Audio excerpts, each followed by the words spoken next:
Well, just like last night, we've got cool weather and quiet conditions over the rest of this evening. A few clouds and 57 right now. As we go later in the evening, expecting a nice clear sky with temperatures dipping down into the 40s.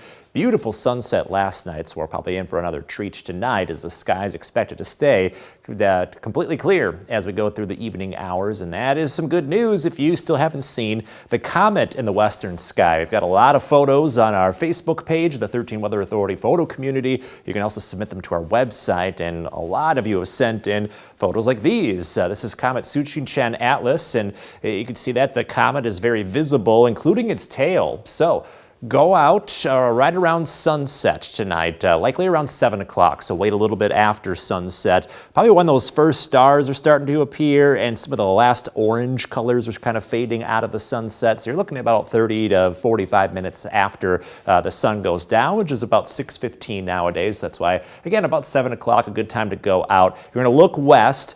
Might be able to see Venus, the planet, right above the horizon, nice and bright. If you look off to the right and up from there, should be able to view that comet. And again, its long tail popping up in that western sky. Got a couple more nights to do so, but after Friday, expecting to see that comet fade away.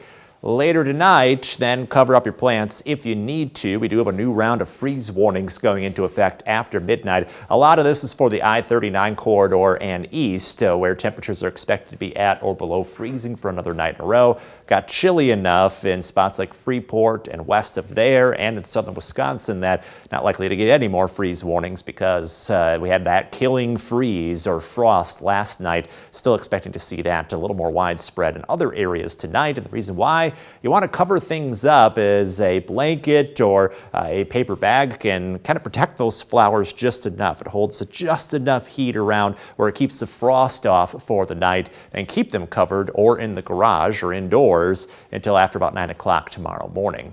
And if you're just done with your garden, you can just let it go too. Another night of widespread frost under a mostly clear sky, temperatures down to around freezing. And while we're around average timing when it comes to the freeze this year, that hasn't been the case in past years. We've seen those freezes hold off until early November, all due to climate change. Our falls are getting warmer by about 2 weeks. We're seeing that frost or that freeze delayed then, and we've seen the results of that, where that first freeze doesn't really pop up until early November nowadays.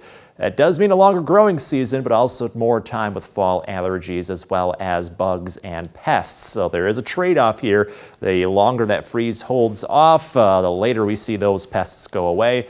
We get away from frosty conditions soon, 70s for highs, 40s for lows in that long-range forecast and your most accurate 10-day forecast. The weather cools back off again, but may not see frost anytime soon. A lot of warm nights ahead compared to tonight.